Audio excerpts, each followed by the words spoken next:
Good evening, comrades. Thank you for joining us for a small, new, short series on the general elections 2024. We thought it'd be useful to look at some questions around elections from a more theoretical Marxist point of view. For example, we'll be looking at the Labour Party next week. Should we still vote for it? Maybe some candidates deserve our vote, maybe others. Should we put conditions forward? Should we put forward demands they should support, etc.?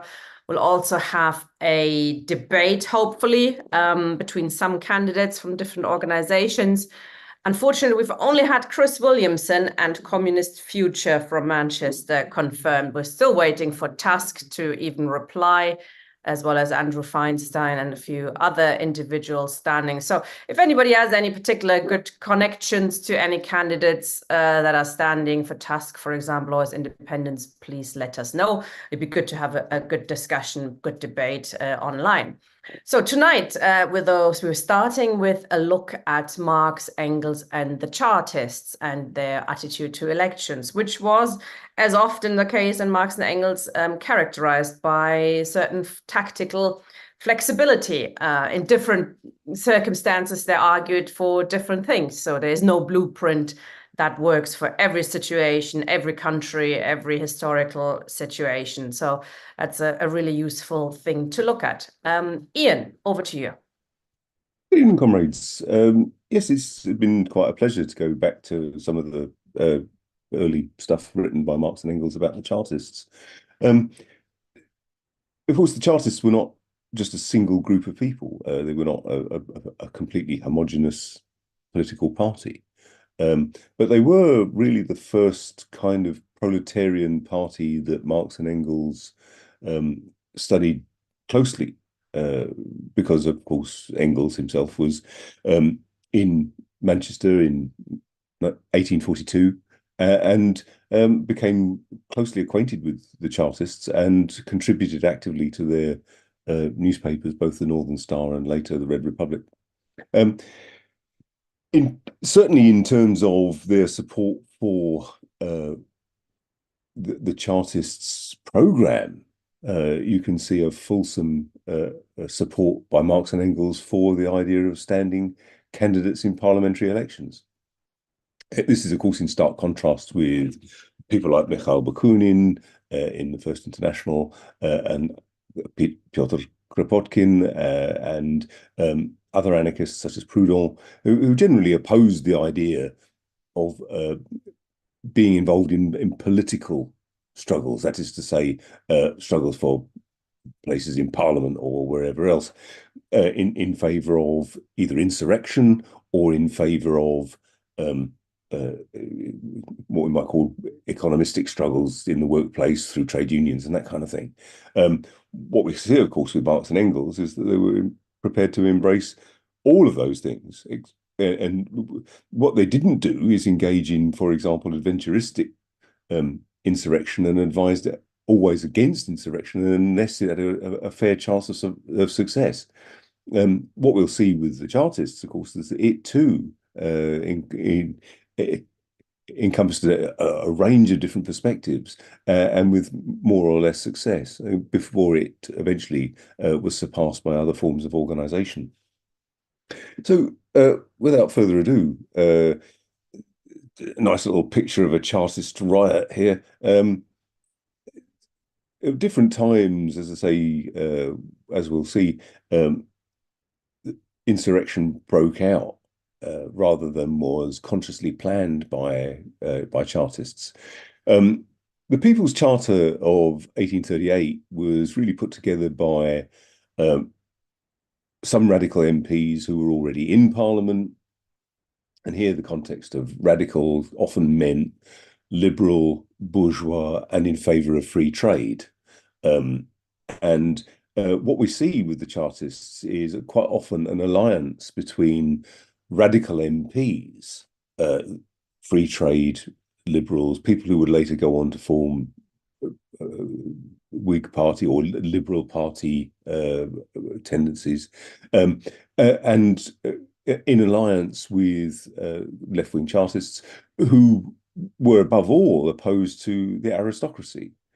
Um, the Great Reform Act of 1838, if anybody is in Newcastle upon Tyne at any point, please make your way to the monument. And the monument is to Charles II Earl Grey, who was the Whig Prime Minister in 1838.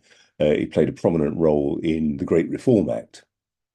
Now, the Great Reform Act extended the franchise further than it had ever been extended, but it still remained a property qualification franchise.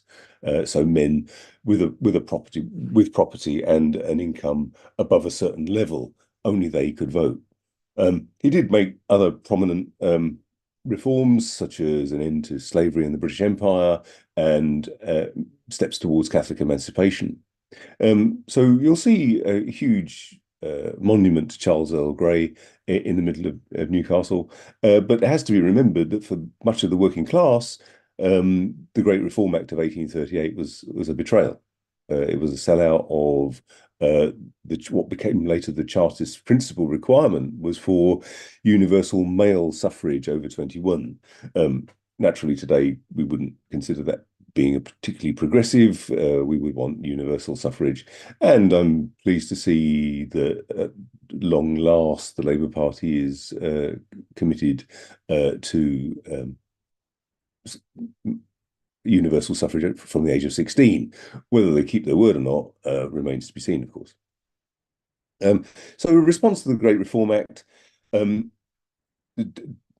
demand for universal male suffrage over the age of 21 in a secret ballot with no property qualifications for standing as an MP and payment for MPs, because after all, prior to this, I mean, someone like Charles Earl Grey becoming Prime Minister was Prime Minister from the House of Lords. He was the second Earl Grey. He was there by birthright.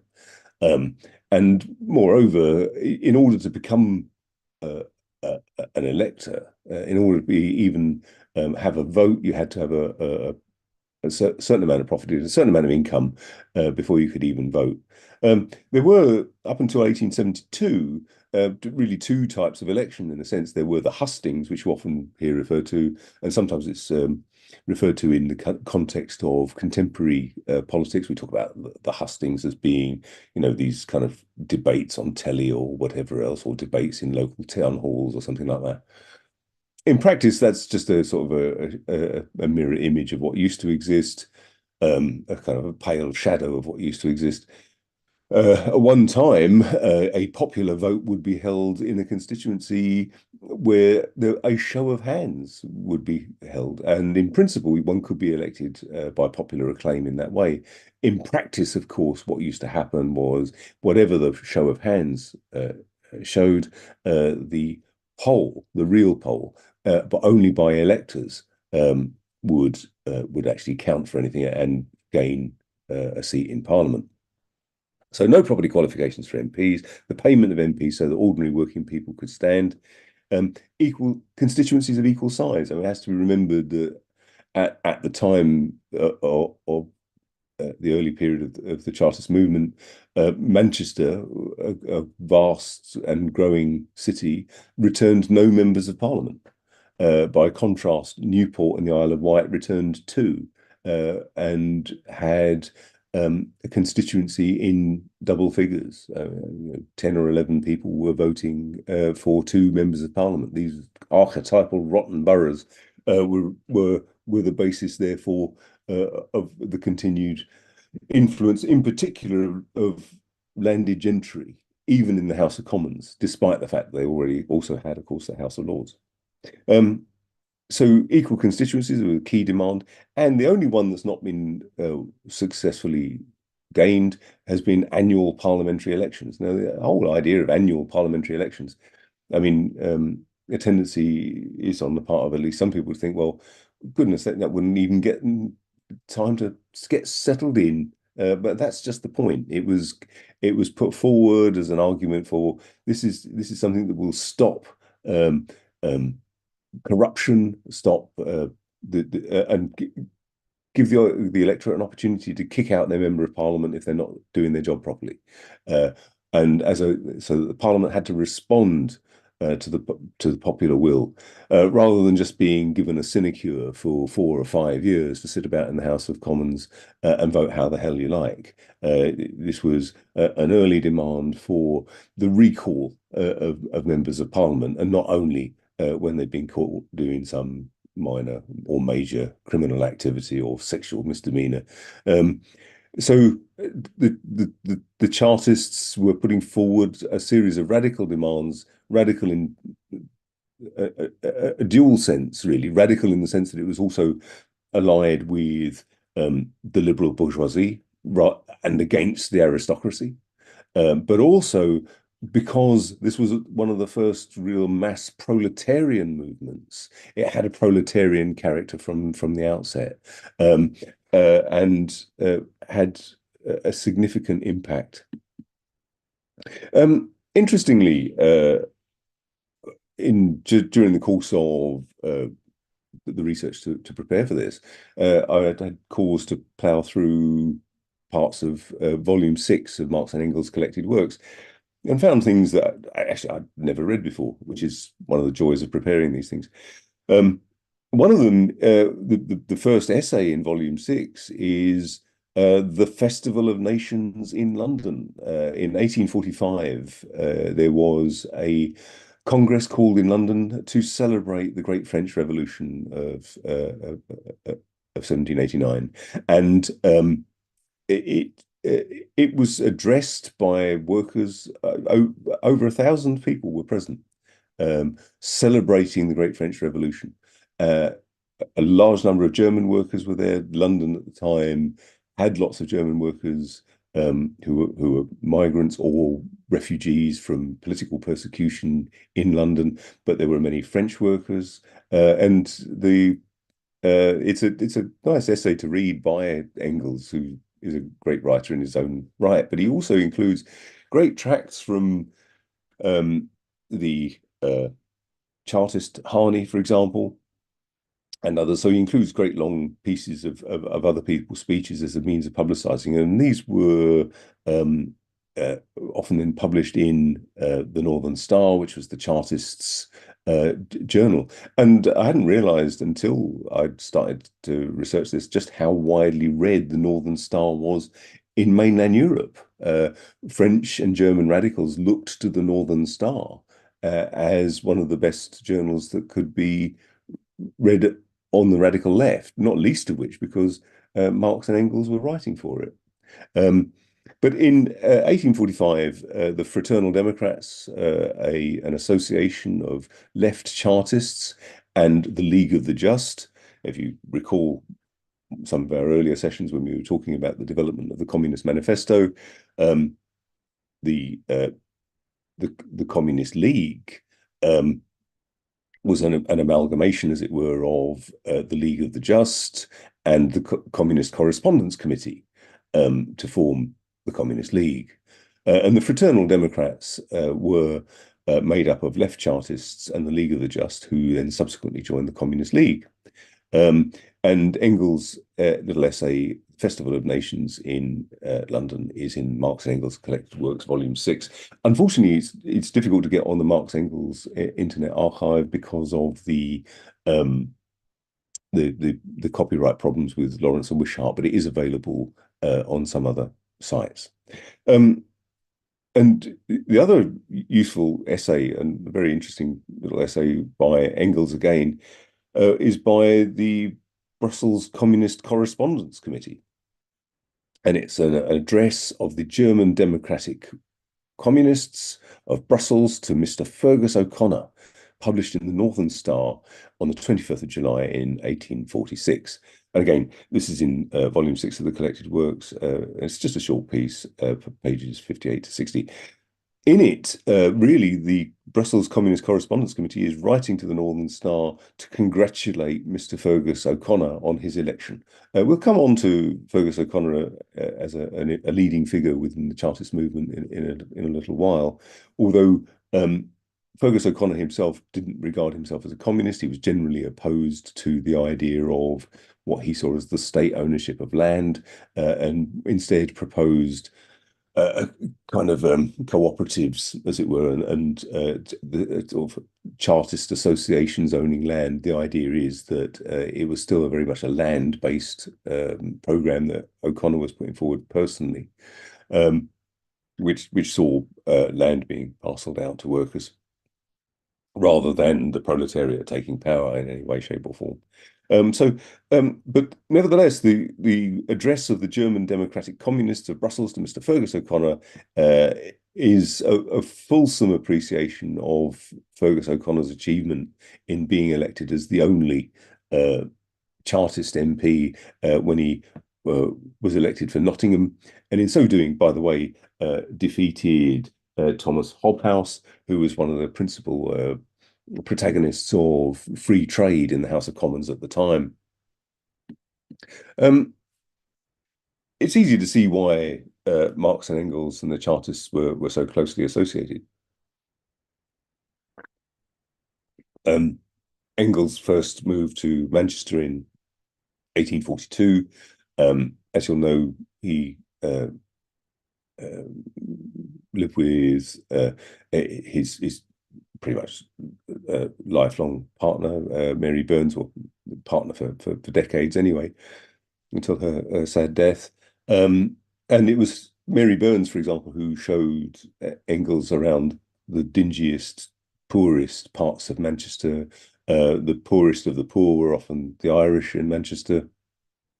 And it was much of that evidence, and it was much of that research that found its way into the condition of the working class in England, published in 1845. And it was Engels' writings on the condition of the working class in England which so impressed Marx when they subsequently met for a second time in Paris in 1844.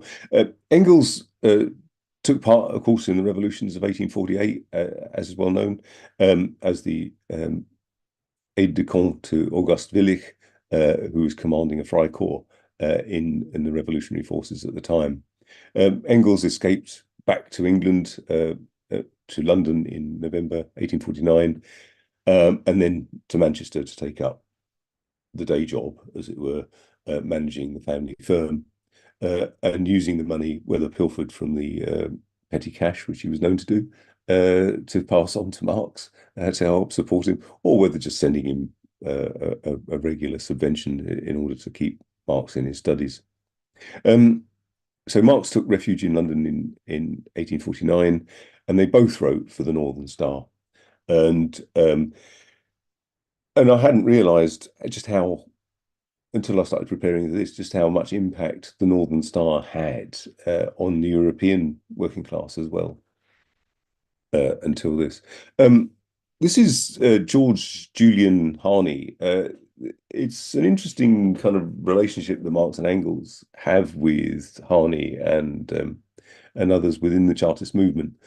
On the one hand, they could be privately scathing about people they worked closely with. They could be very, very critical, both privately and publicly, about people they worked with. George Harney played an enormous role within the Chartist movement. He was originally a boy merchant seaman who had served 3 prison sentences before the age of 19. But he was present at the first convention of the Chartists in 1839. What followed in 1839, given the absolute outrage that many workers felt at the great reform of 1838 and its failure to extend the franchise to workers. One of the outcomes of that was a series of petitions. And the petition in protest against the Great Reform Act of 1838 had something like 1,250,000 signatures on it. And Parliament refused to accept it.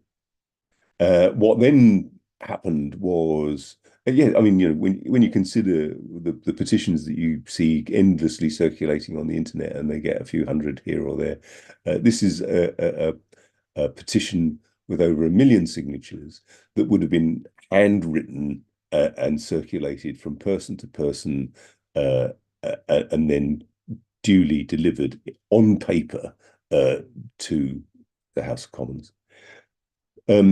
So George Harney was editor of the Northern Star, a paper which was founded in 1837, I think, by Fergus O'Connor.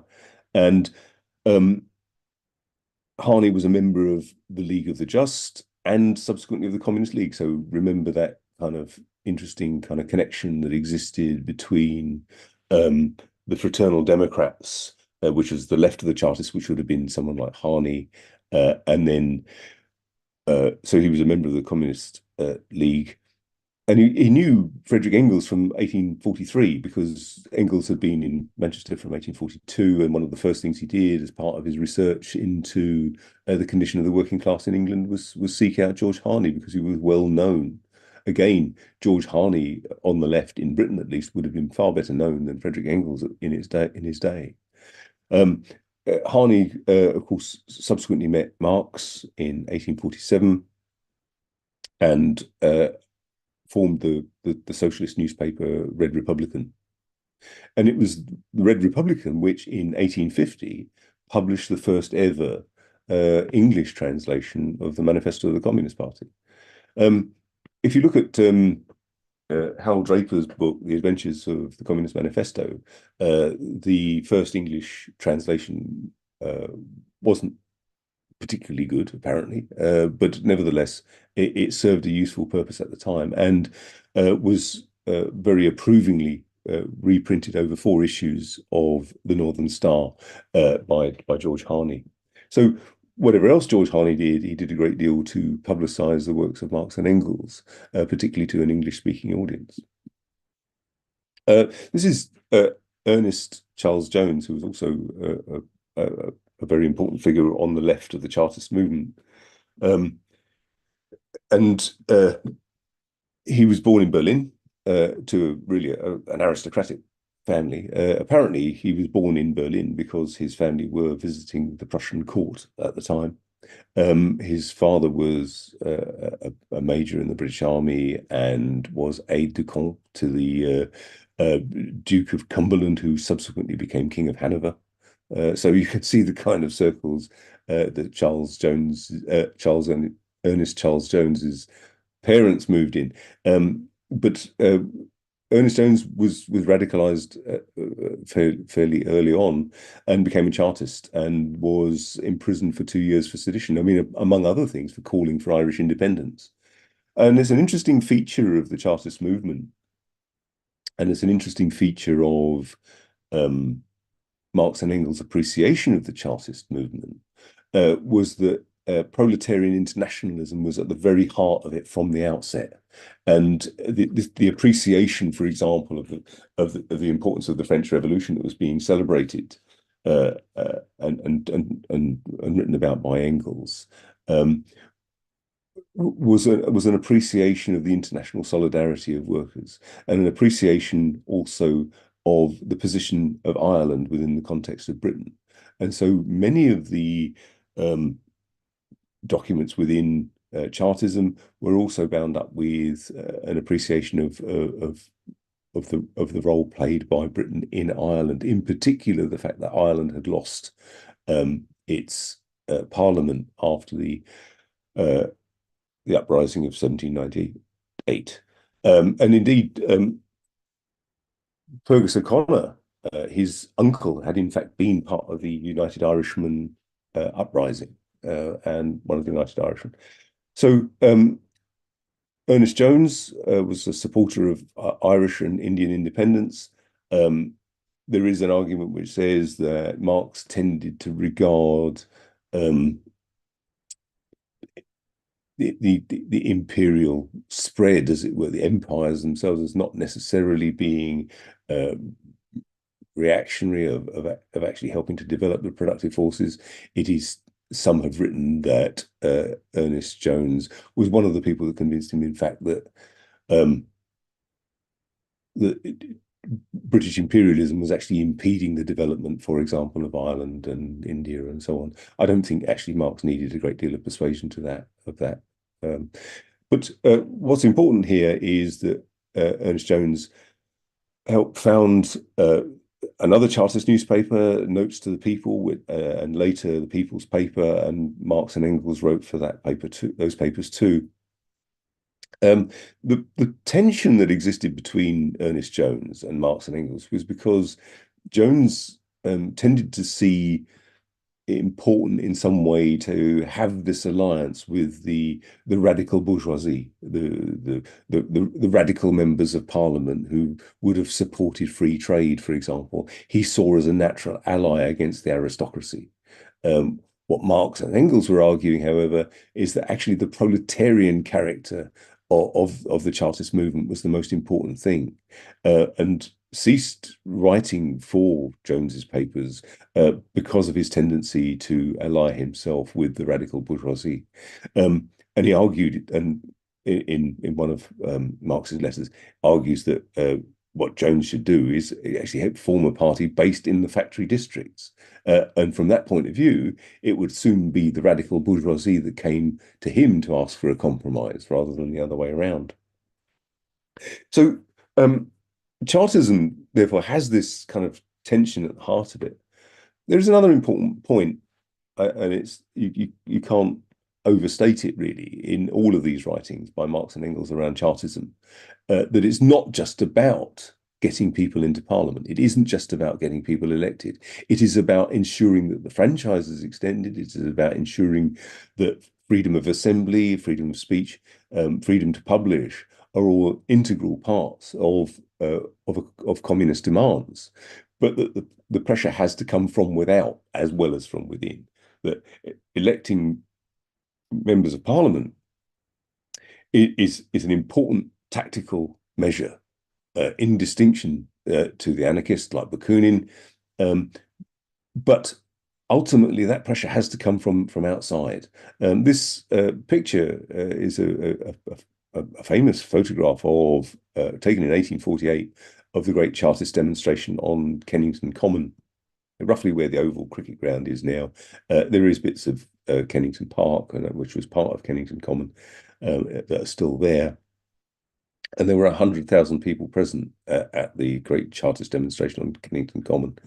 The Chartist movement took different forms in different times. So, for example, in partly the sheer outrage at 1.25 million signatories on the Great Petition of 1839 being ignored, there was an insurrection in Newport in Wales, and a number of Chartists were killed and others imprisoned. In 1848, by the time of the Great demonstration in Kennington in London, there was a petition of 6 million signatures. 6 million signatures. It's hard to conceive of what 6 million signatures would look like on paper, but it caused more than a little disturbance among the ruling class, to the extent that they enacted. They used legislation that had been enacted under Charles II to ensure that no petition was delivered to Parliament by a deputation of more than 8 people. So originally the intention had been for the Great Chartist demonstration to deliver the petition en masse, but 100,000, again, the figures are staggering. 100,000 special constables were sworn in to control what might have happened if the Chartists had decided to march on Westminster come what may. So a special constable effectively for every single demonstrator was sworn in an effort to stop the Great Chartist demonstration marching on Westminster. And later, the petition was indeed delivered in a series of carts, accompanied by about eight Chartists, and was ignored, refused by Parliament. For what now are a series of demands which is taken for granted and actually seem rather tame, with the exception of annual parliaments to hold these people to account. So the forms taken by the forms of action taken by the Chartists included insurrection, As is well known, Marx and Engels were generally opposed to kind of adventurist type insurrections. And indeed, the Communist League broke up partly because people like August Willich, even in after the revolutions of 1848, wanted to have yet another insurrection. And Marx and Engels regarded that as counterproductive and would simply lead to more repressive legislation, would simply lead to good militants being put in prison or killed. And from that point of view, concentrated on their theoretical work in order to better inform the workers' movement in the future.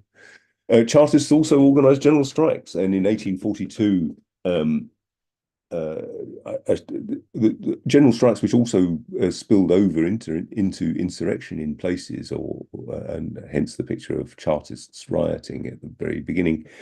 But this was in a spontaneous way rather than anything that was organised by the Chartists. In fact, the insurrection in Newport was not organised very well by some Chartists. And of course, the Chartists stood candidates, and Harney, for example, stood against Lord Palmerston in his Tiverton constituency and won the hustings. So imagine the situation. You have the sitting Prime Minister, Lord Palmerston, at the hustings, giving his speech, and Harney getting up and giving his speech, and then a popular vote taken by show of hands, and Harney winning almost overwhelmingly, and being paraded around the town on shoulder height afterwards. However, Harney knew perfectly well that that would go to a ballot. He wouldn't be elected by popular acclaim, and of course, Lord Palmerston, by right of birth, effectively resumed his place as Prime Minister. However, Fergus O'Connor was elected, and having defeated the free trader Thomas Hobhouse. Fergus O'Connor originally came from a Protestant background, as were many of the people who took part in the United Irishmen uprising, which was one of whom was Fergus O'Connor's uncle, as I said, at a time when Protestantism and republicanism were most usually allied together in the context of Irish politics. And so the only person elected as a Chartist MP, Fergus O'Connor had been an MP before in County Cork. He was, in fact, the MP for Cork in the 1830s, 1835, I think. He was later disqualified in 1837 because his income wasn't enough to qualify as an MP. Later, as I say, he won the Nottingham seat. I would suggest having a look at Volume 6 of Marx and Engels' collected works to see the kind of fulsome appreciation, the sheer enthusiasm that Engels in particular. It was signed by Marx and Engels and someone else from the Belgian Communist Correspondence Committee and published in the Northern Star, as a fulsome appreciation, and seeing this as a first little step towards full working class representation in Parliament, as well as on the streets, as well as in mass demonstrations, as well as in presenting petitions. So I think it's pretty clear, and becomes clearer later when we look at Marx and Engels and their attitude towards the German Social Democratic Party and elections, towards their attitude towards the Parti Ouvrière in France and their attitude towards elections, that Marx and Engels remain consistently in favour of standing candidates, but more than just standing candidates, that these candidates were part of, and only part of, a revolutionary movement in which the liberation of the working class is the act of the workers themselves. Thank you.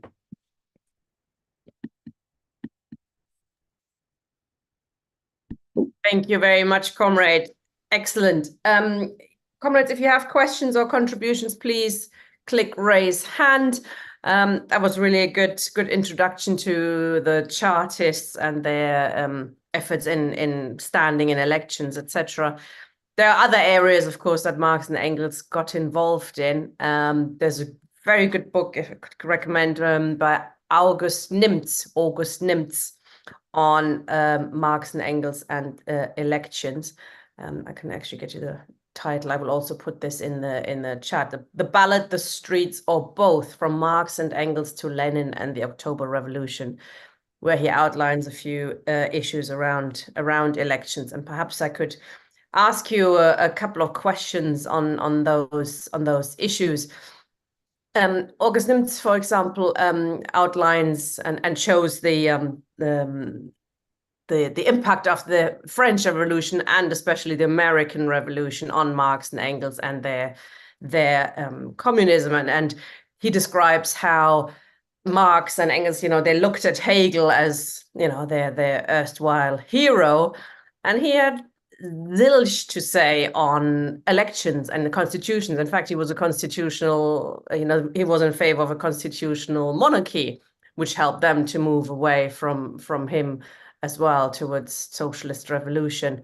Then there's, of course, the issue, and I wonder if you know a little bit more about that. This is the impact of Marx and Engels on what they call the democratic revolution, i.e. their attitude, which wasn't quite straightforward, their attitude towards the sort of radical bourgeoisie, because at the time, obviously, the radical bourgeoisie was standing up to the old order, wanted democracy for itself mainly, but Marx and Engels did support them, and to a degree, arguing that they would be, the democratic revolution would open the way for the socialist revolution, and that led them to different attitudes at different times, where they changed their view. For example, should we support radical Democrats when they're standing, radical bourgeois Democrats, or should we put forward people from our side? And from our side, they meant, the working class, but also the small peasantry and the petty bourgeoisie, because the working class was a small minority then in society.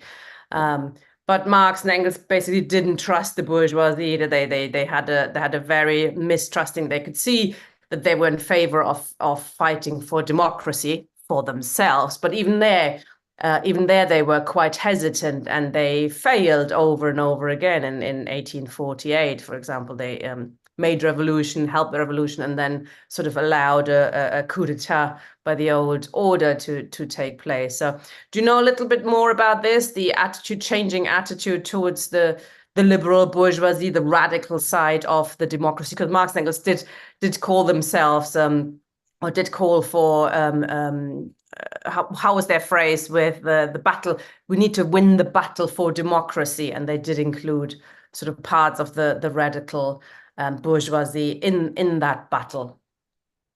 Yeah, I mean, it's really the origins of what's often now talked about as permanent revolution. The term permanent revolution is, it's awkward. I mean, in Russian, for example, it's непрерывная революция. So it's the unbroken revolution, the revolution that moves from one phase to the other in an unbroken manner. So permanent revolution just sounds like constant mayhem, but that's not what's being talked about here.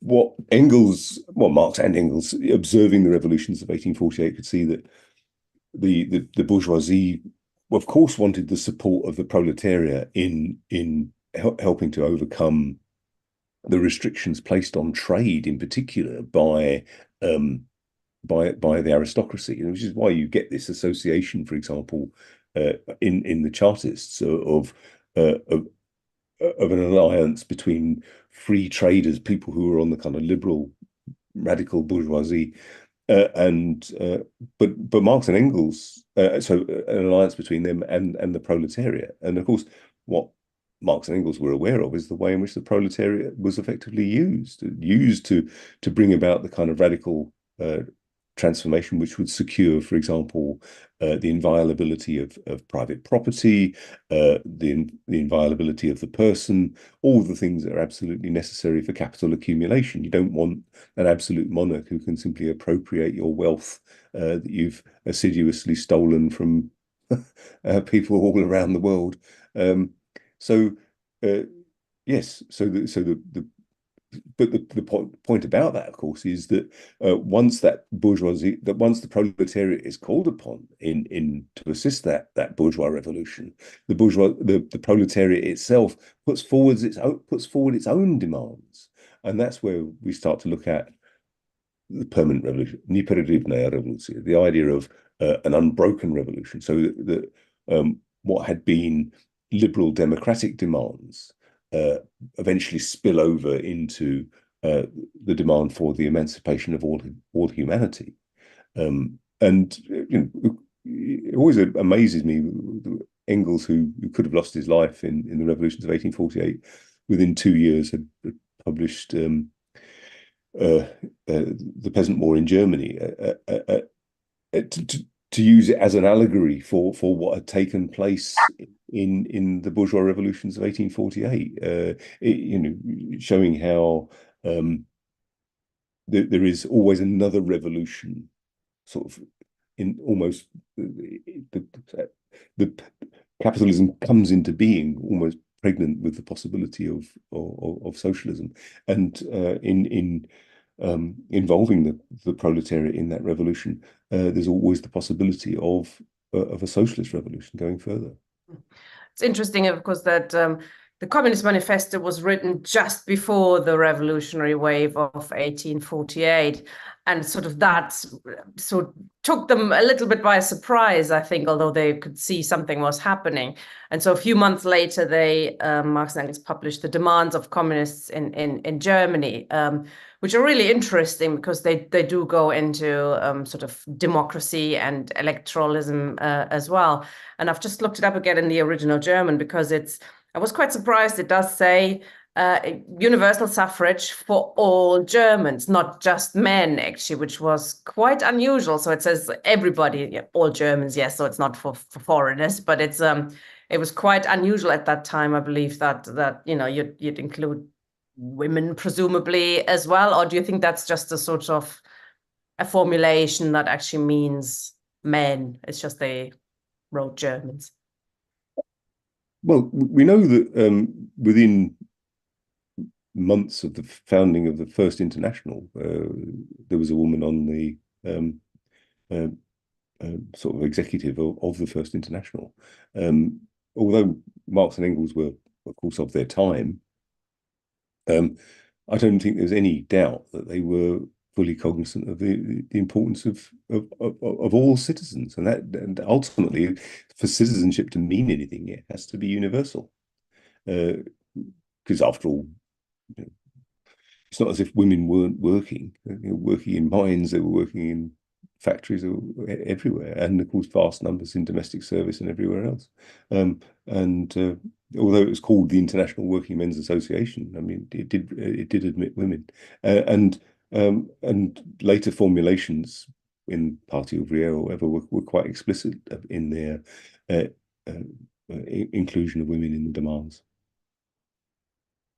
So it doesn't, in the demands, it doesn't mention the annual elections, but I thought it's an interesting demand, isn't it? And it had a lot of discussions on the left, as you say, a lot of people on the left will say that's daft, but I mean, there's workers' militias in there. Actually, we should discuss that as well. But annual election, that's like, oh, millions, billions being spent on just PR, and one debate after the other. We'll be sick of elections, but that sort of presumes, of course, that it's like today. You have this billion-pound machinery every 5 years. It swings into action, etc., and everything else kind of stops. But annual elections, I think, is within the present system. Obviously, we would want something better down the line. But for a demand on today, it seems quite a democratic way to get around the difficulty of recalling MPs unless they've behaved in a criminal way, because you can be elected with whatever 30% of the vote locally with this electoral system. So the other 70% could always put in a petition to recall you if there was a simple recall petition, whereas this sort of an annual election would mean constantly transparency. It would mean you're constantly have to do what the electorate wants you to do, what your constituents want you to do. You're always on your toes. You can't just say, well, the next 4 or 5 years, I'll just do whatever I want and for my own career, and then we'll see what happens. So I think it's an imminently democratic demand within the confines of parliamentary democracy. What do you think about it? Are there better ways of democratizing parliament? Well, by the time the commune had happened, of course, in a sense, that had been revised even further. So you have an almost a constant potential for recall. A deputy could be recalled at any time, and it's almost as if the commune, as the name suggests, was a kind of constant. So no representative was paid any more than the people they represented. They could be recalled at any time, not even waiting a year. So if you didn't like the way they voted in the commune, you could vote them out then and there. So in a sense, it was a radical demand put forward by the Chartists, and one which would be an advance over what we have today, which is a kind of gift to every opportunist going. But an even better one would be what eventually, of course, one could go further and say that the Soviets, as they came into being in the Soviet Union in the first years after the Russian Revolution, was a kind of direct participative democracy in every area of life. Even trains on the Trans-Siberian Express threw up their own Soviets, or workers and soldiers and sailors and everyone else would have their own Soviets and send delegates to bigger Soviets. So you would have that kind of direct participative democracy. We can't predict the form that it will take in the future. I think what we have now, though, resembles no sort of democracy at all, where people are just sent to Parliament for 4 or 5 years and accountable to absolutely nobody. And one of the great failings of Jeremy Corbyn was his refusal to have the mandatory reselection of members of Parliament. So they were at least accountable to the people who sent them to Parliament in the first place.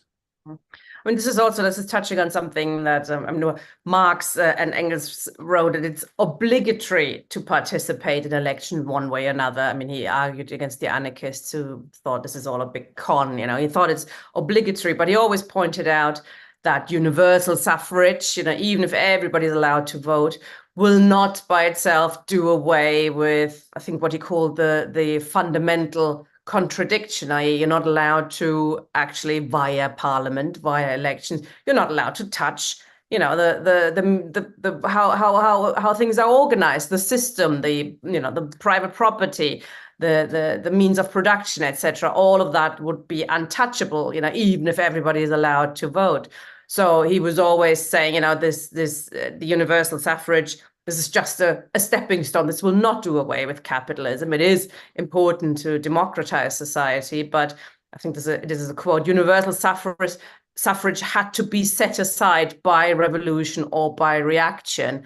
And in the 1848, it was done away with by reaction. At the moment, obviously, we have we're in a sort of transitionary period that could go either way as well. And Engels, there's some interesting in that book by August Nim, some interesting quotes by Engels, who talks about parliamentary cretinism, which we sort of associate with Lenin, actually. But Lenin was an avid student of what Marx and Engels had to say on that issue. The idea that you solve everything through parliament, the left-wing liberals who believe that parliament is the be all and end all. So Marx and Engels, while fighting for everybody to be able to participate in elections, had no illusions that elections would change dramatically how capitalism works. Yeah, and of course, famously, Marx talked of Parliament as an executive committee for managing the affairs of the entire bourgeoisie. It was under no illusions about what bourgeois parliaments had to offer, and of course, by the time of the Commune, it's explicit. You can't just simply take hold of the existing forms of power and wield them in the interests of the working class. That ultimately that has to be smashed and done away with, and a completely different form of democracy instituted in its place. In the meantime, why waste the possibility of putting forward a people's tribune in a bourgeois parliament?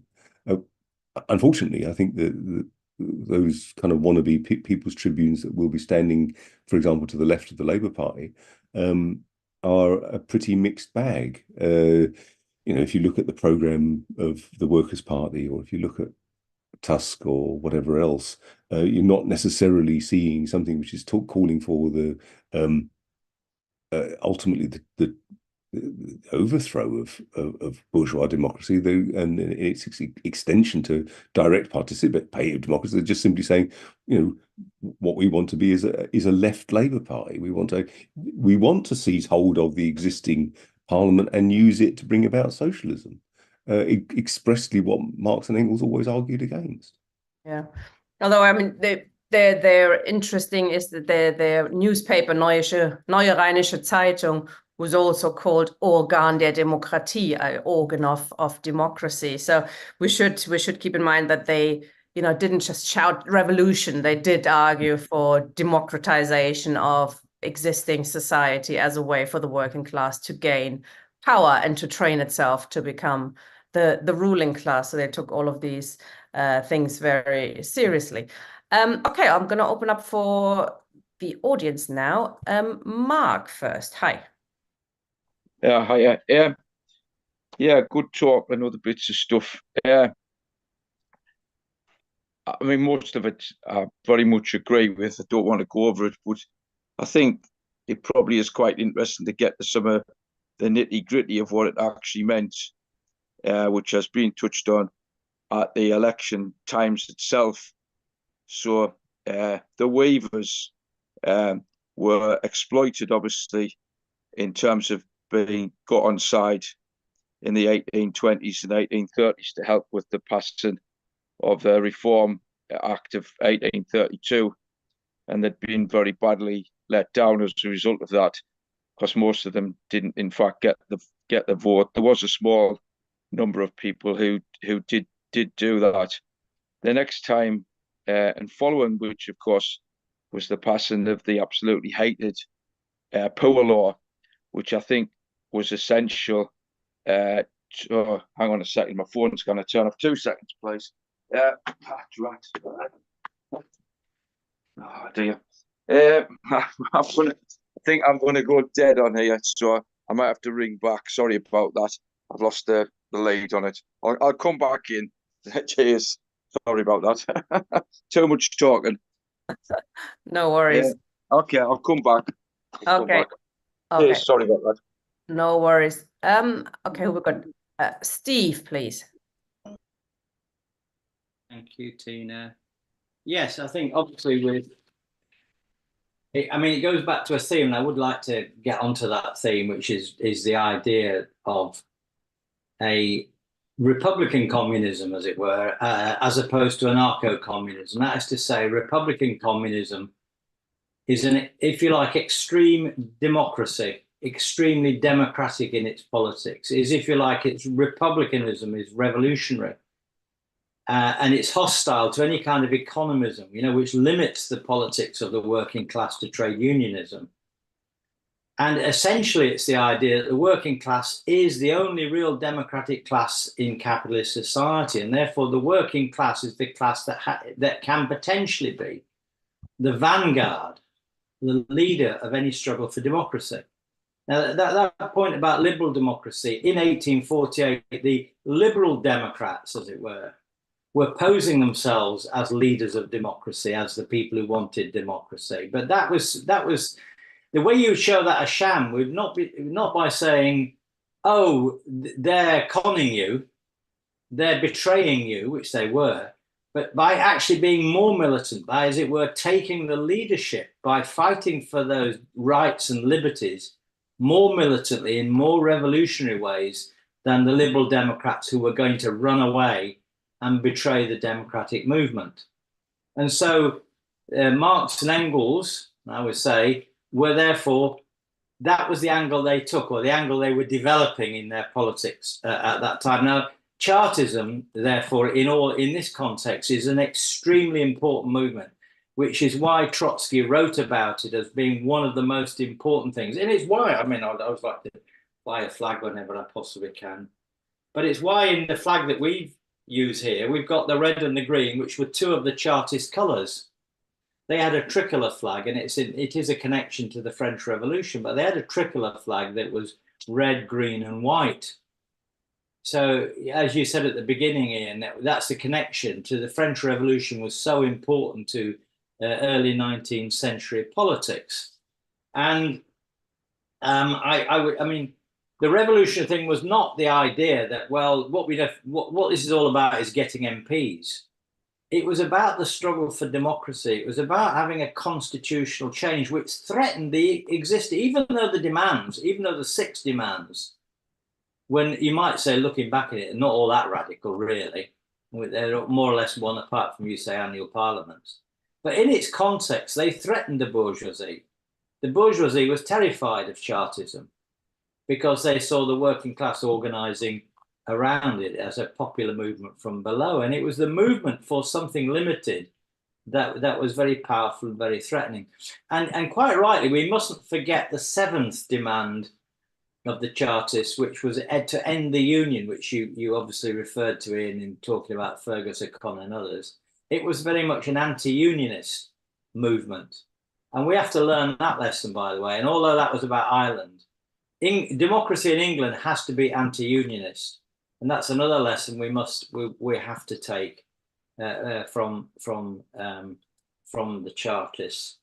And then my final point, parliamentary credit. You see, I think the House of Commons, unlike the House of Lords, the House of Commons is dysfunctional and unreformable. And therefore, to continue to speak about reforming the House of Commons, as many of the people on the left do, is parliamentary cretinism, if we could put it like that. The House of Commons should be scrapped, abolished, done away with, and not by some sort of idea that's out there, but by a new parliament, a different parliament, which is actually democratic, and not the rotten and corrupt Westminster House of Commons that functions the way it does. Any study of how the House of Commons works is think it's absolutely useless as a democratic institution. And the idea that we could somehow reform it, to me, honestly, is really parliamentary cretinism. So most of it, for me, I'll finish on this point, Tina, most of the left in England either ignore Parliament on one hand, or they then indulge in parliamentary cretinism by thinking somehow, maybe with proportional representation, it'll all turn out all right. Well, it won't, because the institution itself is fundamentally rotten and corrupted. Finish there. Absolutely. Do you want to say anything on that, Ian? The question of property. I think what really distinguishes Marx and Engels is their understanding of the relationship of parliamentary forms to property, and therefore simply seizing hold of Parliament isn't enough, or seizing hold of state power isn't of itself enough. It has to be linked to the abolition of private property. There has to be the common, not just the state ownership of private property, but the common ownership of private property with that direct participative democracy in control of it. So workers actually controlling their own workplaces and maybe sending delegates to regional communes or whatever form of words we use. The problem is that the form of words we use has become corrupted or is difficult. But one always has to explain oneself. But that's at the heart of it, and that's why, for example, Marx and Engels talked about the dictatorship of the proletariat. There would have to be a period in which the bourgeoisie were not allowed to participate in deciding what happens to workers, and from that point of view, and that's why there would have to be a workers' militia to make sure that a professional army doesn't seize back control and for those who've been in power for so long. So property, and without that, any kind of attempt to transform the machinery of so-called democracy will fail. Mark is back. I'll bring you back in. Hello. Hello, sorry about that. No. What I was trying to do was to put some sort of like flesh onto what was being said about how the Chartists and the working class attempted to intervene at parliamentary elections, particularly looking at Halifax, obviously, which I know a fair bit about. There was an election in 1841, and there were a series of hustings that took place. So there was like the Liberals were on the platform, a lad called Edward Prothero and Sir Charles Wood, and the crowd was a pretty massive crowd, particularly considering how few people were allowed to vote. And after speaking, they answered questions. And the disenfranchised representative was a lad called John Crawford, who was a weaver, and he got up and asked both these people their views on what were the major issues of the day, which for the weavers, they had presented to Parliament a very well-researched paper showing how weavers were becoming extremely poor. And so they asked Sir Charles Wood, had he considered looking at that research? And basically he just said no.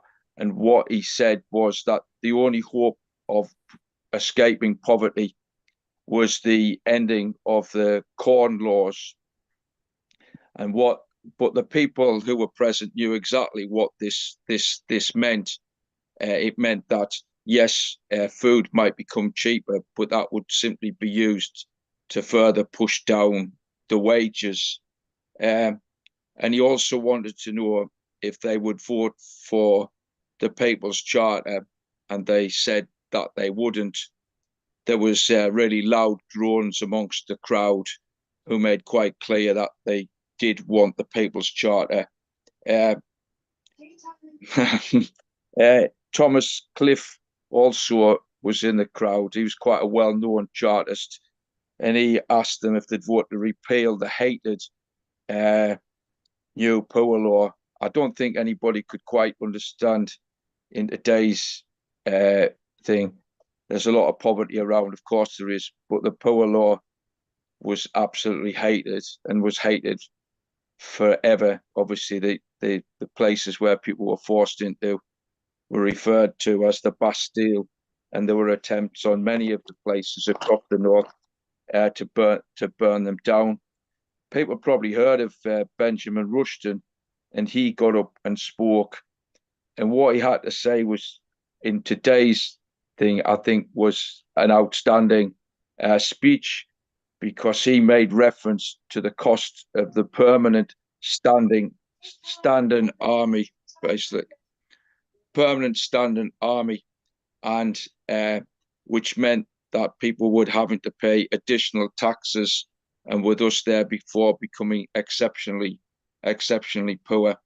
The radical candidate, who was Prothero, he was asked if he'd vote against the poor law, and he was that radical that he said no. What happened next, and it probably explains why people like Ernest Jones, who became a parliamentary candidate in Halifax in 1847, was prepared to work with the Tories, because the Tory, who was called George Sweller, he declared his outright opposition to the poor law and said that if he was elected, he would want to repeal the law. So there was large cheers for him. So, I mean, it is interesting. There are, incidentally, across the north, statues which were actually put up to Tory MPs by working class people. There's one in Bolton where the MP was honoured, and it was a genuine contribution by working class people to a man who was a bit of a mathematician, and you could take to him your pay slip, and most workers didn't understand the pay slip, and they were being ripped off, and he would go through it and he would tell them if they should be getting paid more money. Now, obviously, a lot of these Tories were aristocrats, so there was a competition between the aristocrats and the new bourgeoisie who owned the factories. And so Ernest Jones himself sought to exploit that. Jones himself stood as a candidate in Halifax in 1847 as a Chartist candidate, in fact, and he actually won 12% of the vote. The meetings that he organised were huge, absolutely massive numbers of people turned up, and that was men and that was women as well. So the people were with him, but of course they didn't have the vote. Just before I close, obviously, it was Ian made reference to him being arrested. He was arrested in 1848 for sedition, and basically the ruling class then moved comprehensively against the working class.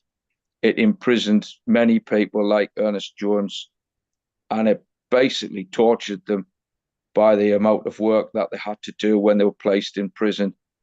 Many of those who did come out were unable to work thereafter, and many of those, in fact, didn't do so.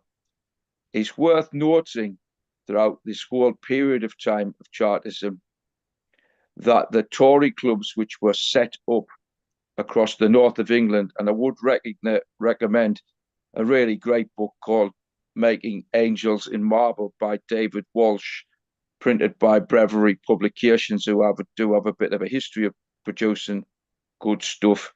There were just as many working class people who were members of Tory clubs as they were members of the Chartist movement. So they had large sections, as we know, of the working class at all times have been incorporated into supporting the ruling class, which is something we obviously have to try and overcome. Somebody on here asked about the book, David Jenkins' book. If you just go to my webpage, type in Writer Mark Metcalf and go to the workers section, right at the bottom, you can download David's book, which is the only serious book done on the 1842 general strike. There's also on there a stack of films which we've made for the Trades Council on the Chartist movement in Halifax, of which the Bread Not Bayonets one is definitely a glance at. It's 32 minutes, and it tells you the story of the heroism, particularly the women that stood up. And yeah, plenty of people were killed. Not sure how many. We're trying to get one street renamed in honor of one of the people on that particular day. Great praise. There were one or two MPs in the Houses of Commons who were for the working class. Charles Slingsby Duncan, he spoke out about what had happened in Halifax, but I think he was the only one who did it consistently. That's it. Cheers. Sorry for the embarrassing stuff earlier on. Right, Thanks, Mark. All right. See, and I will send that information to that email. No problems. Thank you. Thanks, Mark. Yep. Anything you want to say on that?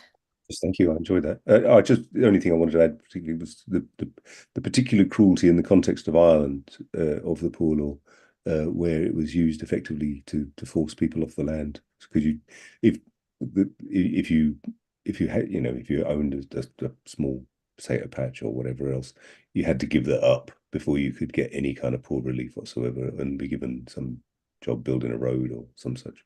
And so it played a particularly brutal role in driving people off the land. Thanks. Satish next. It's a bit dark. Light or something. Hello, am I unmuted or not? You are unmuted, but it's very dark where you are. Just give me a sec. I'll sort out the darkness. Oh, you can speak while you. Right. There you go. That's better. Oh, yeah. All right. Okay. Sorry, I don't know where I am. There I am. Right. Okay.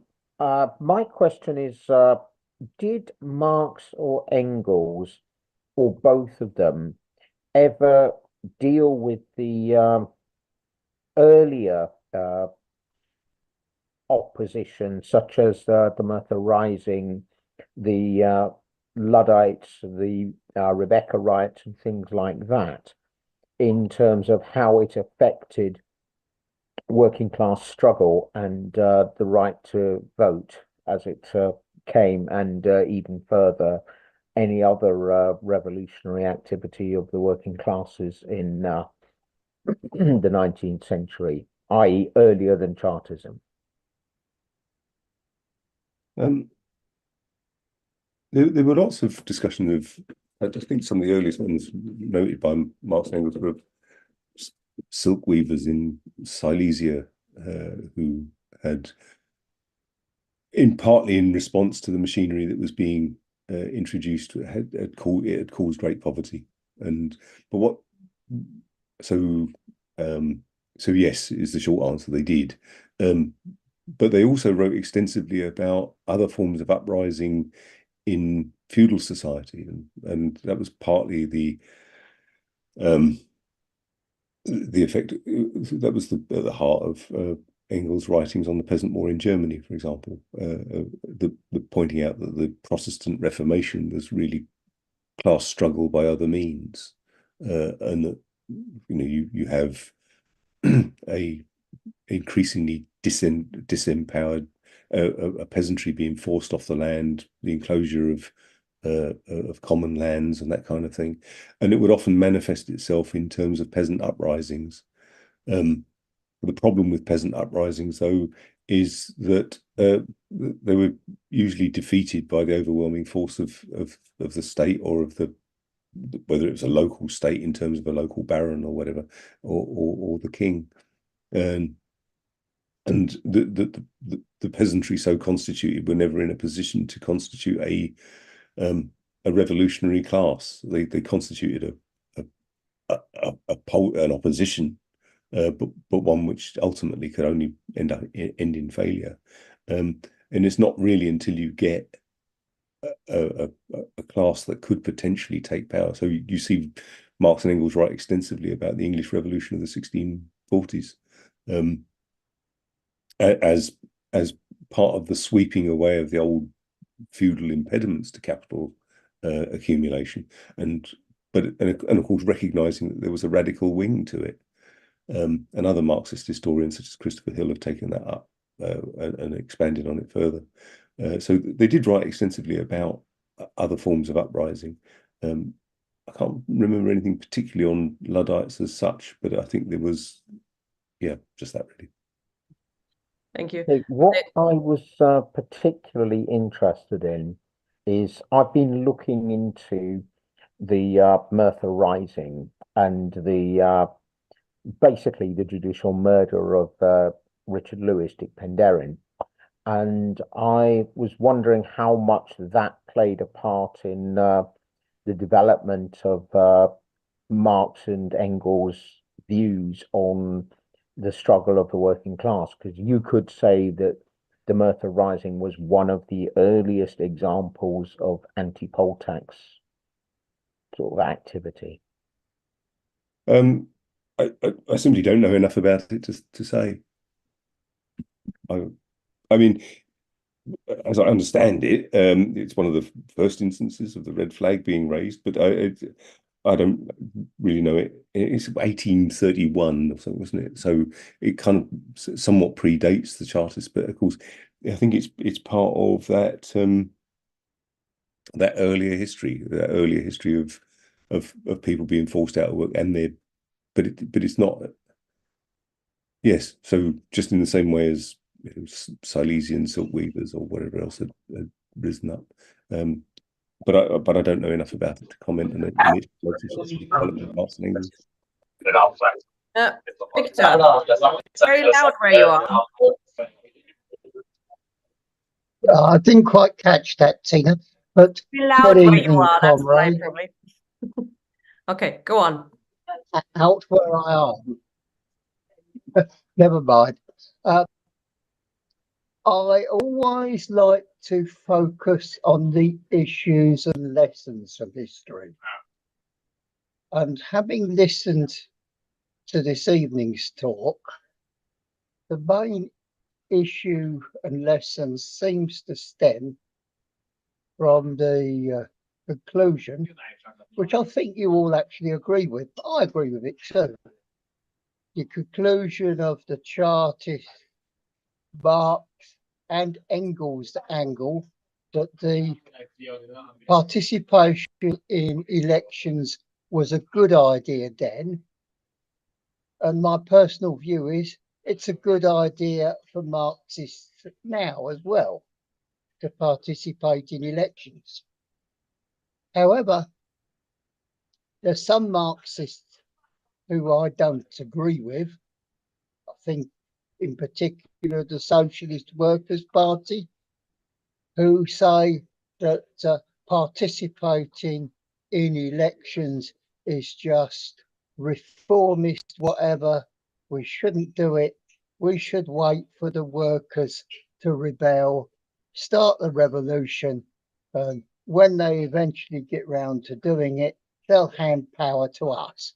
That seems to be the view of the SWP, who were the largest far left Marxist body before the Workers' Party overtook them. And it's a view that a lot of self-styled Marxists outside of the SWP take. Now, I don't agree with their view. I want to make that absolutely clear. I think they're a largely state-sponsored, police-infiltrated organisation, and that's why they say what they say. But that is their view, and there's a lot of people who share that view. What do you think of that view? Why are so many people who consider themselves Marxists of that view and not of mine, and I suspect yours? There's also a question in the chat, maybe what do we think about spoiling ballot papers, none of the above, as a electoral strategy, I presume. Thanks, Victor. I think abstention in elections under certain circumstances can be extremely powerful.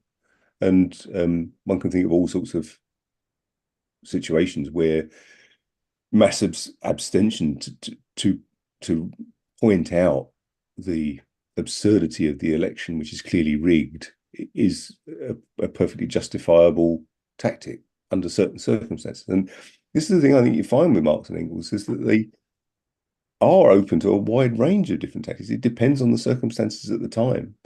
Do I think, I mean, I've done it in the past when there was literally no one to vote for. And I've just thought, well, I can't even be, you know, I'd rather spoil my ballot paper than not turn up. But really, I mean, what's it going to achieve? I mean, my attitude in the current election would be,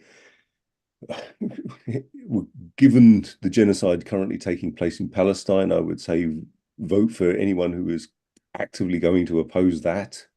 Tens of thousands of lives are at stake here, if not millions.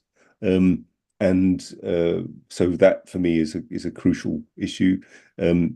I frankly despise the Workers' Party. I despise George Galloway for his opportunism, for his attitude towards a woman's right to choose, for his attitude towards immigration. What you see with Marx and Engels is proletarian internationalism. The worker has no country. What you see with George Galloway is the numbers game of how many people we're going to let in, and therefore a kind of a red-brown kind of politics, which speaks of nationalism, British jobs for British workers type of attitude, which doesn't sit very squarely with his supposed internationalism around Palestine. But where I'm voting, for example, in Newton Aycliffe and Spennymoor, there is the Workers' Party standing against quite clearly an NEC placeman. And so I will be voting for the Workers' Party because what's at stake is so important in terms of Gaza and whatever else. I've never agreed with the Socialist Workers' Party, even though I've known good comrades in there who are good militants under certain circumstances. And I don't see the point of throwing away something so potentially valuable in terms of what it can do for just even getting the issue raised, whatever the issue is, whether it's the health service or whether it's Palestine or whatever else. So, yeah, no. What strikes me is that an active approach is always the best, especially in a period where we are so, where there's such a poverty of left principled candidates. Like, go out and ask your candidates about their attitude, to arms sales to Israel, for example. Publish those views, say you're going to put it in a local paper, put it in a left-wing paper, etc. Make it public and put a bit of pressure on them. These are people who live through, be elected by opinion from below. So it's a really good idea to put some pressure on them. John McDonnell, for example, people like that who pretend or who have been left in the past and then perhaps forgot about it occasionally. So it'd be good to put some pressure on them. William.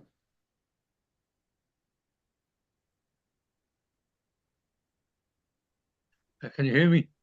Yes. Okay.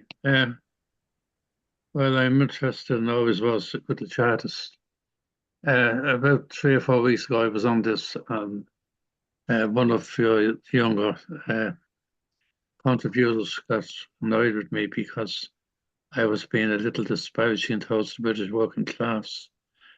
And he told me that the British working class put a monument up in Salford as they were being opposed to slavery.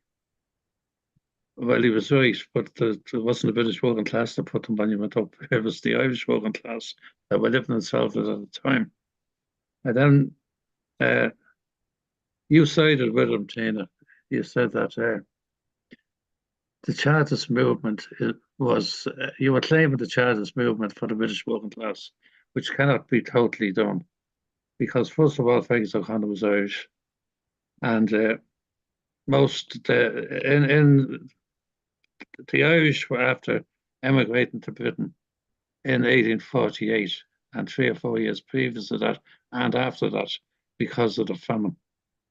And the famine would have depopulated Ireland from 8 million to 4 million in those 5 years. Now, I'm amazed that there was a petition with 6 million people signed. Because first of all, literacy wasn't universally accepted out of in existence. And the population of Britain at the time, England, was only 12 million. So 6 million, that means every second person signed that petition. But now I'd look into that a bit further.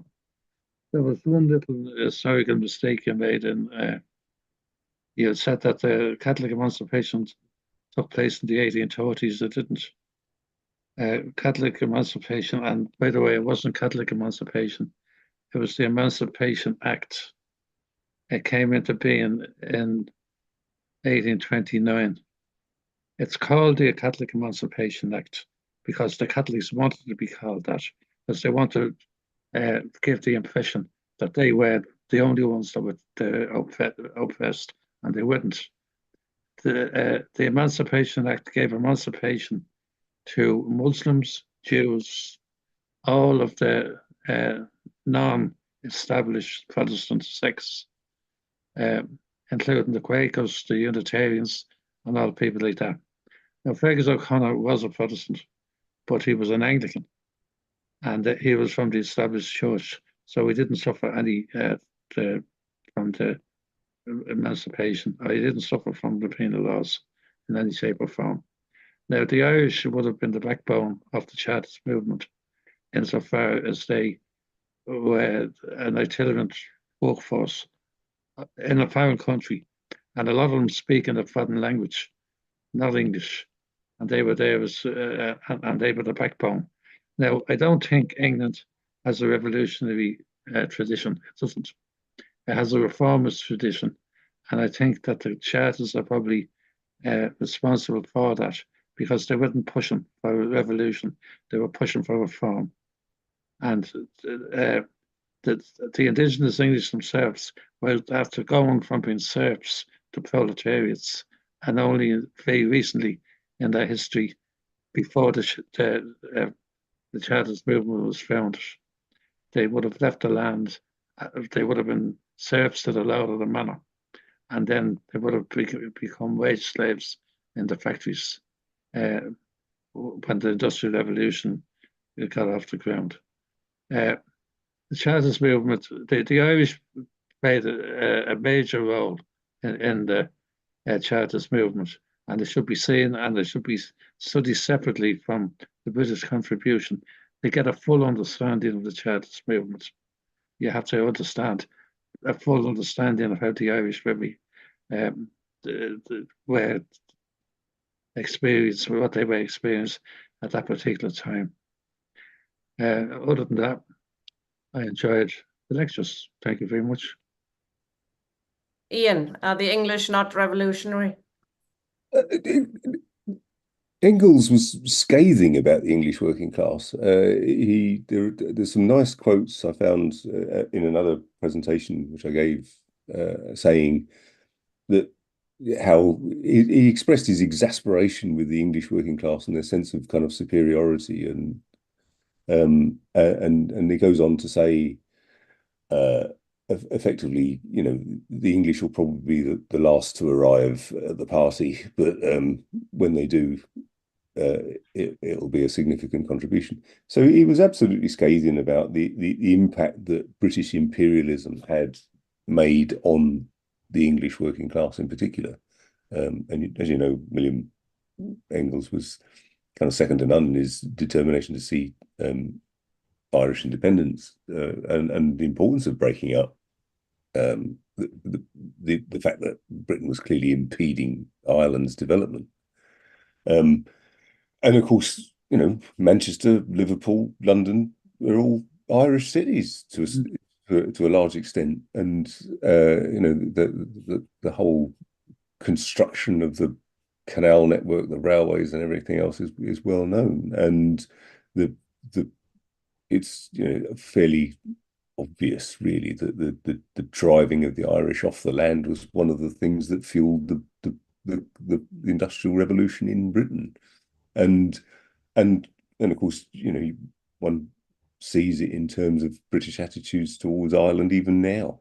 But so it's there. I mean, Engels is pretty forthright about it. But for all that, what I would say is, again, bringing back to proletarian internationalism, and I wouldn't think there's any working class that is kind of beyond redemption, as it were. I mean, ultimately, it's the United States that the world hegemon at the moment, and without, in a sense, without the US working class, a high proportion of which was also of Irish descent, without that internationalism, socialism's nothing. And the idea of socialism in one country is absurd. The idea of therefore dividing workers against one another, whether it's British or Irish or American or black or white or whatever, is no part of the vocabulary of Marx and Engels. But obviously the impact of Ireland on Chartism is enormous. Matthew. Yeah, and I think the point made, I don't think you should write off any working class. Obviously, all of them have their contradictions and their histories, and you know, and of course all the different elements, you know, and things obviously will change over time. And the current Irish community in the US is not particularly left wing. In fact, it constitutes the base for Biden and the right in many cases. But you know, these things occur over history, and obviously the working class we have in Britain now is quite different in terms of its origin and so on and so forth than it was even, you know, 50 or 60 years ago. But I think the basis here really is that fundamental contradiction that lies within bourgeois democracy. I mean, the thing is that the bourgeoisie is not by inclination a democratic force. I mean, it seeks obviously to dictate and exploit as a small minority the majority of people, and also to dominate them, you know, ideologically, which is critical. And the point being is it's actually taken democracy and incorporated it, you but while maintaining what exists at the moment, its own dictatorship, and particularly the machine. I mean, this is what comes out with Corbyn, is the reluctant, the extreme, reaction to the notion of Corbyn, even as people who, somebody we can criticise and whatever else, for numerous things and political terms, but clearly not trusted by the bourgeoisie in the slightest with the office of Prime Minister, which is so central to the operation of the state itself. And as you can see in terms of obviously you can see this thing between the actual function of the state machine versus the sort of democratic veneer. And it's clear also in councils, which are essentially run by the officers who essentially represent the state machine, but have to concede to the democratically elected councils on some things, but certainly not that much from my experience talking to councillors. They run the thing, and the councillors are something around the side. So in those terms, it's an ideological thing, part of the whole process of control. But as the point being, I think, first of all, is that obviously all of the revolutionaries, all the good ones, all the decent ones, have said, okay, well, we have to exploit that. Anything we concede, anything they concede in terms of democracy, we need to use. I mean, even rotten and inadequate franchises like in Germany, where for the SPD in the 19th century, like even in Russia, where the franchise was appalling. I mean, Lenin absolutely insisted it must be used. And rightly so, because he gave a tribune for the left to point to an alternative. And the thing is, the problem we have at the moment, of course, is the fact that none of the reformists and so on, have pointed to any alternative to what we have now. They just fiddle around the edges with it, as opposed to saying, well, no, actually, this whole thing is requiring to be replaced by a different power to the one we've got.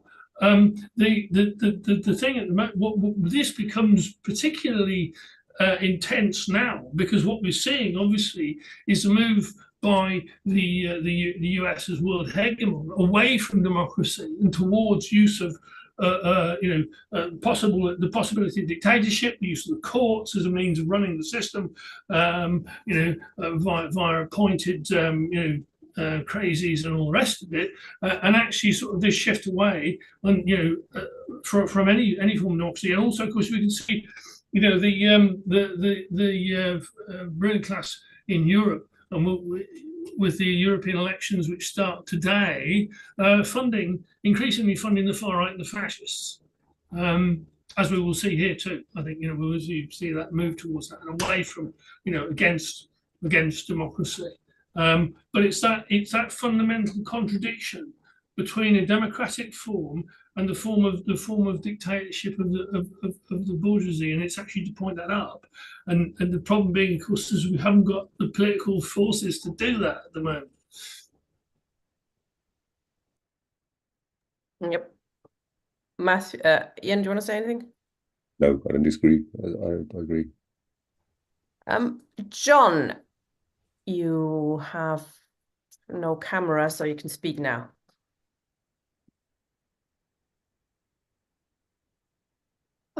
Yeah, thanks, Ian, for the lead off. Very interesting history. I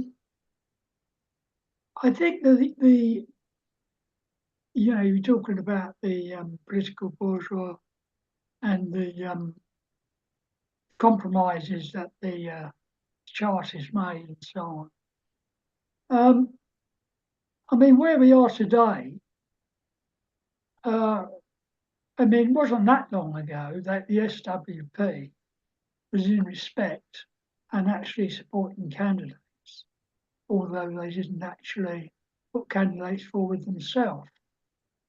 Of course, Millicent also had 4 MPs at one point, and that was around Liverpool. So for me, there's a kind of link. With respect, it was about the war, and with militant Liverpool, and now we're getting MPs around, or MPs, we're getting candidates around Palestine. So any kind of left bloc that would be elected, you know, would one would hope would have a link to that movement outside, of course, because that's where the movement, both inside and outside the Labour Party and so on, you know, lies. I mean, Tusk does actually point out workers' pay on a worker's wage, that kind of stuff. Nobody get any more than a worker's wage. And, you know, if people actually read their newspaper, they do, you know, call for the 200 top companies to be. So they are calling for revolution in the same way the SWP is. But I'm just thinking that in terms of now, I would have thought that, you know, we do need to build a bloc in Parliament. You have got your usual campaign group, but they're never, as individuals, they're quite good. As a group, they never seem to be able to be effective. And the demands that are made on people who are, if they ever are, elected under Tusk, those demands would be, you know, against cuts, so on and so on. So any MP in Parliament would have to actually go, you know, actually be accountable to the Tusk idea or manifesto, whatever. And of course, the independents too, though they don't really have what you call a Tusk manifesto. So, and also proportional representation. I do think it's important to at least begin to. I mean, even though it's going to be it's not going to change the actual capitalist society. It's always the link between the working class and the movement that's supposed to be representing them. That has, you know, that does have an effect on them. And yeah, I mean, probably not saying in maybe the best way, but yeah, I'm just pointing that out really. Yeah. Oh, the other thing was that you say that we need, you know, a real Marxist party, and in fact, this group will eventually at one point be looking at setting that up. So, and we've also now seen the Socialist appeal come out with an actual Communist party. And the question is really, isn't it, is that what kind of appeal is a Marxist, Leninist, or just Marxist party actually going to have in terms, and actually, you know, talk about taking capitalism out and how to do it. I haven't read the Socialist appeal as yet, so I don't know what exactly they're, you know, what they're saying. But I know this group is looking to do it. I know that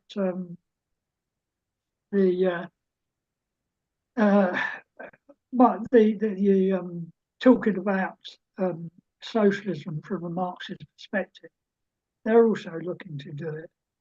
But it does seem to me that, yeah, we have to test the appeal of a real revolutionary Marxist party. I agree with that. Yeah, so let's see what happens. Quite a few questions there, John. Okay, you pick and choose which ones you want to answer. I'm not here to have a go at one or other party particularly, but of course I have a view. and there's not necessarily any. I mean, with Militant, for example, during the poll tax, I mean, I think the whole idea of not paying the poll tax was a very good idea, and it worked. I think there are problems with municipal socialism. I think the idea that you could just take control of a city council and put forward kind of intermediate demands or whatever, and then somehow that will help bring the whole deck of cards come crashing down was plainly false. When you end up having to lay off your own workers to balance the budget because they've eventually got you over a barrel, it doesn't look good. And also, I mean, even things around transitional demands like the nationalisation of the top 200 companies or whatever. On the face of it, as a radicalism to it, what concerns me about it is the idea that this is state socialism. This is the state deciding, once again, the idea that you could seize control of the state and use that to bring about socialism. Seems to me in stark contrast with Marx talking about the liberation of the working class, the act of the workers themselves. I'm in favour of a party. I'm absolutely in favour of a mass Marxist party. At the moment, it doesn't exist, and the fact that it doesn't exist is a reflection of the fact that proletariat has yet to come into being as a revolutionary force. I have good working relations with the local Revolutionary Communist Party. They're good comrades. They're nice people to talk to. I've enjoyed their company, but I sadly think that they'll go the same way as the Socialist Workers' Party. It will be an organisation in which, there'd be precious little democracy. I think, even the decision to launch the Revolutionary Communist Party from socialist appeal was something that was sprung upon the membership at their congress. Well, it wasn't even a congress. It was their sort of annual kind of summer school type of thing. It was, so it was a decision taken at the top and handed down in the style of Tony Cliff, in the style of Jerry Healy, and all the rest of them. And unfortunately, I think what then happens is you get lots of really good comrades who end up being newspaper selling fodder with very little to say about the direction that party will take. And then ultimately they drift away, they split, they do whatever else. They don't allow factions. I mean, I've said, for example, just on a personal capacity, if they allowed factions, I would join the Revolutionary Communist Party tomorrow. But I would want the right to be able to campaign to change the party line in some way, and that should be an open process. And I think without that, I mean, what's often overlooked is that there were factions in the Bolshevik, even within the Bolsheviks. I'm not talking about the faction of the Bolsheviks versus the Mensheviks. I'm talking about even within the Bolsheviks, there were factions right up until 1921, and it was the suppression of factions that actually was a measure of the fact that the Russian Revolution was defeated. It was a sign of weakness, not strength, to ban factions. And I think, unfortunately, in a way, I would prefer to vote for Tusk than the Workers' Party. But what in the end are Tusk standing for except Labour Party 2.0? I don't want another Labour Party. I mean, out there are literally tens of thousands of people who have been members of Marxist parties of one sort or another. Tens of thousands over the years have gone through them. Typically, the Socialist Workers' Party, the Workers' Revolutionary Party. Now, the RCP 2.0, when it was in the hands of Frank Fruerdi. All these people have been through Marxist parties of one sort or other. At least some of them remain Marxists, notwithstanding. And of course, 500,000 people joined the Labour Party because of Corbyn, because the vague possibility that someone might actually democratise the Labour Party, and unfortunately, it's just set things up to fail. And now what you've got is Tusk standing against the Workers' Party and so on. So you more fragmentation. I don't doubt for a moment there will be some realignment after the election on the right as well as the left. And it would be interesting to see what the Reform Party does in terms of whether it will just act as a ginger group on the Tory party or whether it will actually form a political force to the right of the Tories. I mean, I seem to recall that one of the reasons why the British National Party faded into insignificance was because at least some of their policies were taken over by the Tory party. But there's nothing unusual about that. I'm of an age old enough to remember, the 1972 general election, when repatriation of Commonwealth British citizens, and they were British citizens, they weren't immigrants, was actually part of the Tory party manifesto. And local Tory parties expressed it in more vile racist terminology than that. So despite all of that, I remain enormously optimistic. Not least of which because there will be a fundamental realignment after the election. What form it takes, we can't tell. But it's not going to happen automatically. It's not going to happen just because we sit and wait for it. It's not just going to happen because of the way capitalism is declining. The very fact that you have an international movement of literally millions of people in support of the people of Palestine doesn't mean that that's going to become a world movement for socialism, but it does mean a world movement is at least possible. And it's not going to happen by us saying it needs to happen, unfortunately. We're there when things move, but unless the working class moves, there's not going to be a real communist party in the sense of it, Marxist party.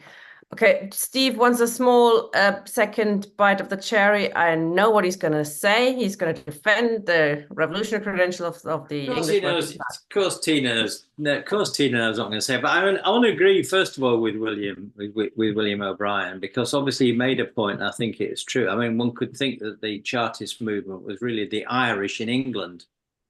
I mean, obviously that's an exaggeration, but there's a certain truth in that, which William highlights. So I do agree with him on that. And that's why this seventh demand against the union was such an important, underestimated but important demand within Chartism. And that's why Marx took all that up question and was an anti-unionist himself, and took a position, first of all, for a federal relationship between Ireland. And then he said, well, first of all, we'll end the union. If we end the union, maybe federalism will work. And that's the position he was developing. But I wanted to jump in because I then wanted to rebel against what William said, because he said there's no revolutionary tradition in England. And of course there was. And that was the English Revolution itself, which killed massive battles and massive struggles. It killed a massive portion of the large number of the population were killed in England. And there was a revolutionary movement. And so, you know, and I always like to do colours. I think colours are important, by the way. I mean, the green in these colours here, by the way, the green for the Chartists, I said the Chartists, green and red, but the green is the Levellers. So you could never, if you remember the colours, you could never forget that. So George Galloway's got red, white and blue. That's his colours. And here we've got red, green, and we've got violet. So there's a different colour. So it's a battle of colours. So you've got George Galloway's red, white and blue, and you've got what we want to say. But the Levellers in 1649, the Levellers mutinied against going to Ireland. They were three of them were shot and they were suppressed. And so the nature of the English people is shaped by living through a massive counter-revolution after that destroyed all aspirations. And the English that we got eventually after 1688 were the Anglo-British. And the Anglo-British was an imperialistic idea, you know. So if we talk about the English working class, we're actually the Anglo-British working class. And we have to smash that idea of Britain and what it represents in terms of its history and imperialism, and go back to the revolutionary tradition of the English people that goes back to 1649, when they established the Commonwealth, right? And to learn from that in our tradition. Mass politics has to be about mass democratic politics. It's what all these sects that are in a corner fighting amongst themselves because they're not really addressing the mass politics that the people that they need to be if you're going to engage with a large number of people. Corbyn could do that, but he did it in the wrong way. You know, and we can't counterpose that tiny little sect with all the different things. That's not going to work either. Mass politics means addressing the question of bourgeois democracy in England today. And George Galloway is doing that in one way with his red, white and blue. And we're doing it in another way with the red, green and violet, which actually is the democratic tradition in England. Or just the red flag, Steve. Well, it's got red in it. It's got red in it, but the red flag is a world flag. It's the flag of world communism. But it can't be used to avoid the struggle in different countries and different historical traditions and different levels of development of the working class. So the Festival of Nations, Ian, thank you very much. I'll just end on this point. The Festival of Nations, I didn't know about that thing. I just looked it up now and it's really kind of useful. And thank you for finding that and bringing it to our attention because I'm going to look at it later. So that was really good. Festival of Nations, what a great idea. England, Scotland, Wales, Ireland. That's what we need, a great big democratic festival. Thanks, Steve. We've got a few more people with their hand up, but it's getting really close to the end now. I suggest we leave it at this and perhaps try and sum it up a little bit.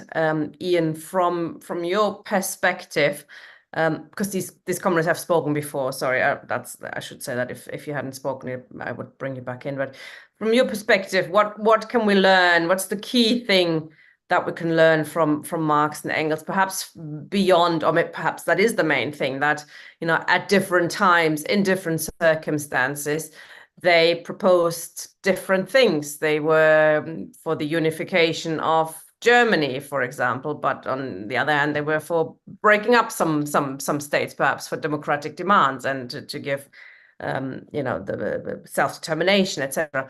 In terms of electoral politics, what do you think our key takeaway is from Marx and Engels and the Chartists? Well, as you pointed out, I mean, there are tactical questions, but there are important areas of principle. And I think without that, what you end up with is making the same mistakes again and again and again, just as the Labour Party has through its entire history been opposed to socialism. That's the important thing to remember about. It has been consistently always in favour of British imperialism and against the possibility of an internationalism. So there are areas of principle, I think, that just have to be central to any kind of potentially Marxist party. And the question of imperialism is, of course, at the heart of it. You know, what the genocide we observe on a nightly basis is, okay, the United States is the world hegemon and we are its junior partner, aiding and abetting, just in the same way that Germany is, just the same way as other countries are. That NATO effectively is currently engaged in a war against Russia that will ultimately be the way of just simply paving the way for war with China, and that we're all going to pay for it, some with our lives, some merely with our standards of living, and so on. No political economic formation in history remains the same, remains unchanged. It will change. And if anyone had told me when I was a member of the YCL at 13 that eventually the Soviet Union would collapse, I wouldn't have believed them. And in the 1980s, it was still difficult to kind of convince people that the Soviet Union was not socialist or whatever. Now, I mean, the changes that we've seen have been absolutely extraordinary, just in my short lifetime. So what's likely to come is even greater. It doesn't mean to say that revolution is just around the corner, which is the sort of thing you'll get from the Revolutionary Communist Party. That, you know, what may well happen is a period of awful reaction, and we'll have to see what happens in terms of of the war in Ukraine and the war in the Middle East. I'm always in favour of a no-state solution. I'm always in favour of the red flag rather than some tricolour or other. I think we always have to remember that Marx and Engels at no point were putting forward state solutions. Yes, they argued for example, the breakup of the British Empire, or they argued very much against the Russian Empire because it was the gendarme of Europe, a force for reaction. But that doesn't mean to say there is a national solution, and without an internationalist solution, we're lost. We're lost before we start. If a country the size of a fifth of the land surface of the world can't form socialism in one country, what chance has got even a United States of a socialist United States of Europe? A useful little slogan though it might be. One of the things that is striking about Lenin, and I don't regard myself as a Leninist, but as a sort of critical admirer of so much of one of the greatest revolutionaries that has ever lived, is that he did his homework. He sat down and wrote the development of capitalism in Russia before, and that's early on. And what we see quite often is a lack of scholarship on the part of people on the left. And I think, and I certainly am not interested in starting another party. For what? But what I am interested in doing, and what I think why Marx is and can do, is those hard yards. Because there's lots of people who don't even read Marx today, don't read Lenin, don't read Engels even. So, by the way, just as an aside to William, my reference for 6 million signatures came from the National Archive. They don't claim to have, but the National Archive states that the Chartists claimed that they had 6 million signatures. So, in the election, obviously we've got to get the Tories out. Vote for overtly socialist candidates. Vote Labour if you have to, especially if it's a decent candidate like Zara Sultana or whoever. But question all of them and vote critically and without any illusions about any of them. Yep, sums it up. Thank you, Ian. This is not an election where we are spoiled for choice, even in constituencies where there's independents standing against Tusk, against Workers' Party. That's not being spoiled for choice. That's actually an expression of weakness of the left, and it's it's very unfortunate these things happen. And a united left would be in a much better position and could probably inspire more people to vote left, perhaps at the next elections. So it's going to be up to us to shape whatever comes out of the elections and whatever happens afterwards. Next week, we're taking a look at the Labour Party. Is it still a bourgeois workers' party, as Lenin called it? Has it changed so much now that there is no working class pole left? What about the unions? They're still affiliated. Does that count? Should we ask them to be disaffiliating? Can we vote Labour? Where? How? When? We're going to have a discussion on that next week, and hope to see many of you then. Thank you very much, Ian. Great discussion tonight. Bye-bye, comrades.